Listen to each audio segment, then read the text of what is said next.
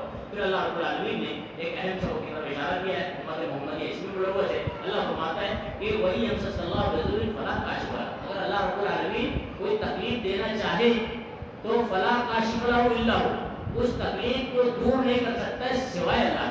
اللہ نے واضح کر دیا ہے کہ اگر کوئی تکلیف پہنچتی ہے بندے کو تو اس تکلیف کو سوائے اللہ کے کوئی اور دور نہیں کر سکتا۔ اللہ یہ بتانا چاہتا ہے امت محمدیہ کو کہ جو امت پڑی ہوئی ہے تکلیف دینے والا، تکلیف کو دور کرنے والے فنا، جیسے ہم نے آپ چھوٹی زبان میں کہتے ہیں نا کہ کتنے بلیئر کھڑے کر لیے ہوئے، کتنے بہت سے بلیئر کھڑے کر لیے ہوئے، ایک بلیئر ہے تو تکلیف دور کرنے والا ہے، ایک بلیئر ہے تو جو ہے لوگوں کو روزی دینے والا ہے، ایک بلیئر ہے تو کسی کو اولاد دے رہا ہے، ایک بلیئر ہے تو جو ہے لوگوں کو آسانیاں پیدا کر رہا ہے۔